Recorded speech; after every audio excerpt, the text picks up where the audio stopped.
I read it on the internet about how that's what you have, that's the state you have to be in before you can stop smoking. Have to be a desperate Asian? No, desperation. Oh, is the I Asian see. I see. No. Yeah. For me, I was pretty bored, so that's what did it for me. Moving swiftly on.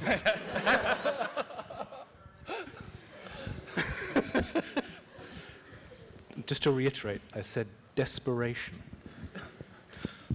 Weebl. That was quite a long time ago. It's quite hard to remember. I think it was AOL for me as well, to get on the internet first. Man, yeah. And I was just kind of tinkering around, play with Flash. Started doing cartoons just because I was bored, basically. After the sort of dot-com bubble burst, and I was working for an interactive agency. So not many jobs to do at that point. So you just fannying around, and somehow everyone started taking notice to the things I was doing, and various websites suddenly picked up Badger, and from there everything just went poof, and MTV got me to do a TV series of Wobble and Bob, or Weebl and Bob as it should be called, and from that point on I've just been doing stupid cartoons for a living, which is fantastic.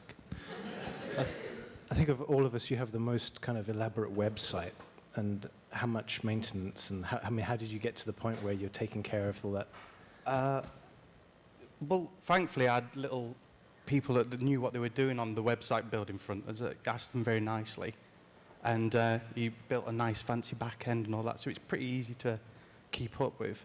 And he's gone off and set up his own internet company as well, off the sort of like people paying attention to what he'd made there, so that's good. So a lot of people have gone off and done their own thing and become vastly popular and famous in their own little rights now, off the little thing that was Badger.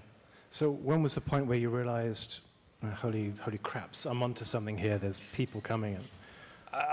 Well, I kind of did Badger and went away, and then came back at the weekend, turned on the computer and found it had 50,000 views, which was just ridiculous for going from like a couple of thousand to that. It's like, wow.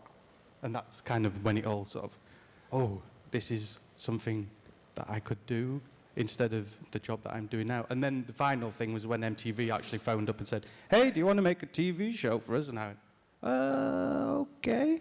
And I kind of went and did that. So, yeah. So how did you go about creating Zombo? What was the inspiration? Well, I planned on world domination. I had huge, just incredible ambition to do something, just really big. I used to be into the kind of the early days, I guess about 1994, bulletin boards and things like that.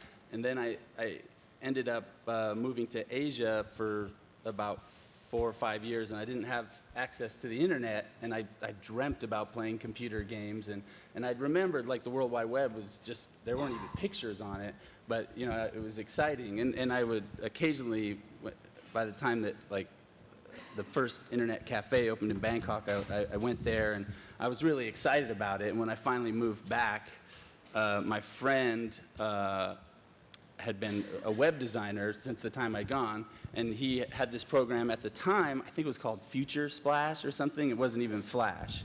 It was like, he's the first person I ever saw who had it, and as soon as I saw that, I'm like, wow, that's incredible, just like the difference between just this static page with no images, which is what I remembered, and then all of a sudden, like, literally the feeling like you could do anything, and so I wanted to make a website, and I just basically started on Zombocom, and I put it up as a test, basically, and my friend worked at this place called Spunky Town. I don't know if anybody ever remembers Spunky Town, but it was a whole lot of people, like 50 people or something, that were paid with venture capital to do flash animations and it's based in San Francisco. They did not last very long, but he worked there, and as soon as he showed that to the people at his work, I think it was key that it was those particular people that saw it first, and then it just took off from there. So what are you all up to nowadays, Eric?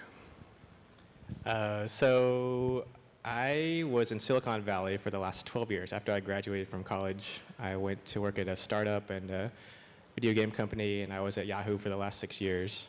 And last year, I moved from Silicon Valley to New York. I quit Yahoo, and now I am the general manager of an ice cream shop in Brooklyn.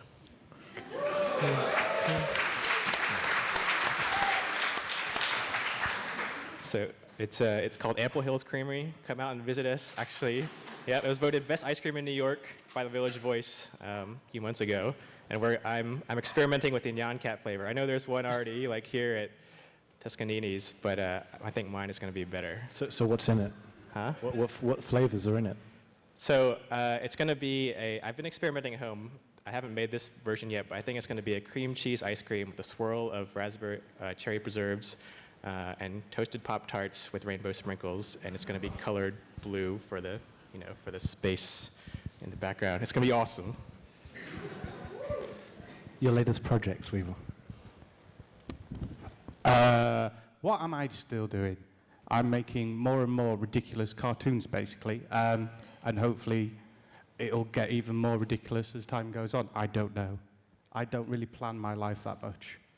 I go to my little shed at the end of the garden, sit down, have everything around me, and we basically see what happens. So I'll sing songs about beans or mustaches. Yes, apparently that may be an advert over here. We don't know. So, nice things happen. I enjoy it. And what are you up to? Lots of different things. I make music, although that doesn't quite pay the bills.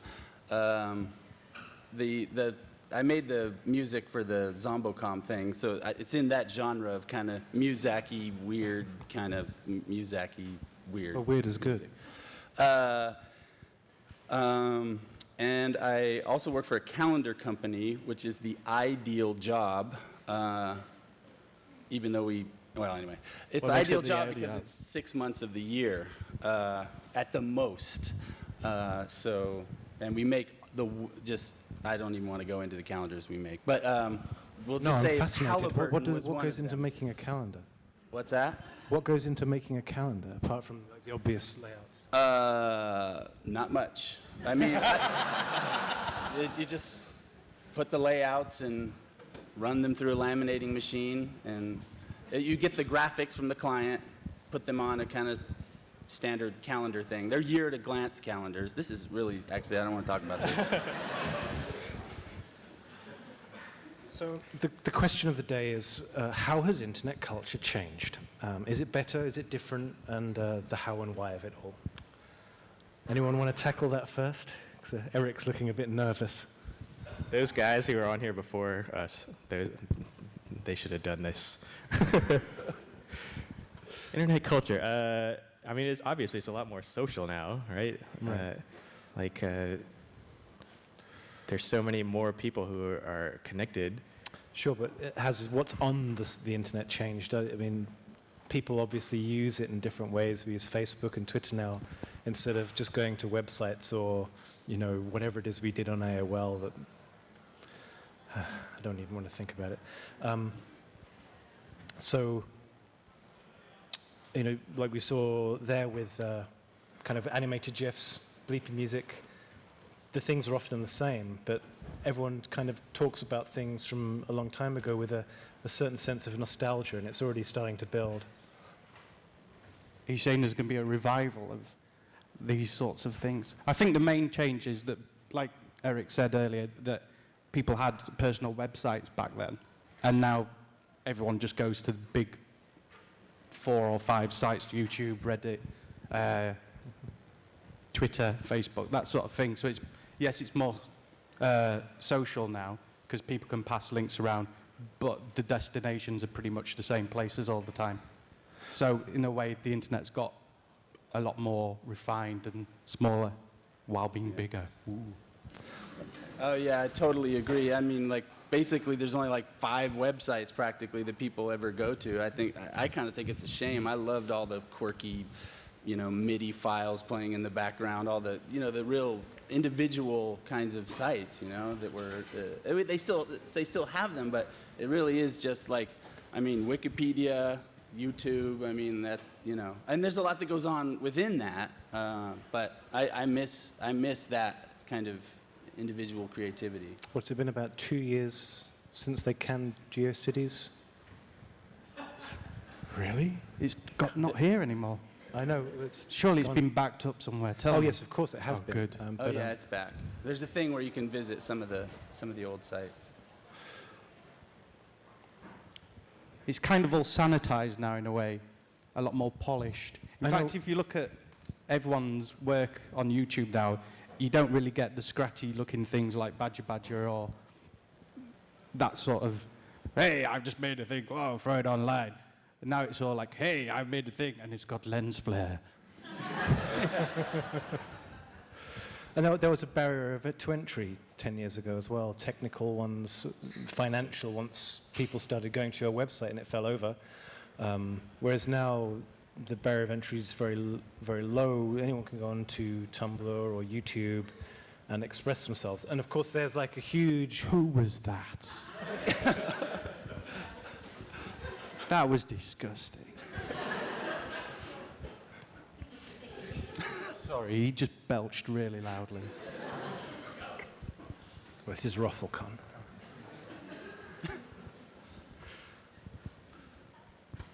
So, yeah.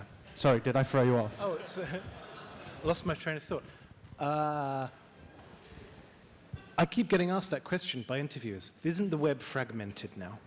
Isn't everything small again? And I know you were asked the same question as well, today by an interviewer, and you mentioned that it's now just 5 sites, just a few sites, and something which used to require you to set up a website, figure out web hosting, maybe even learn a bit of code. Now you just go to YouTube and do it. So that's liberating for a lot of people, but it means that the culture is all centralized in these kind of privately owned and operated repositories, rather than somewhere where it can, find its own space and has its own voice. Yeah, I think that's perfectly okay. It gives people another avenue to be creative without having to worry so much about the maintenance and the infrastructure and all of that. I think it's totally fine that people can use YouTube and Tumblr and all these other sites and not have to worry that if it gets crushed by 70 million people, that somehow it won't be seen anymore.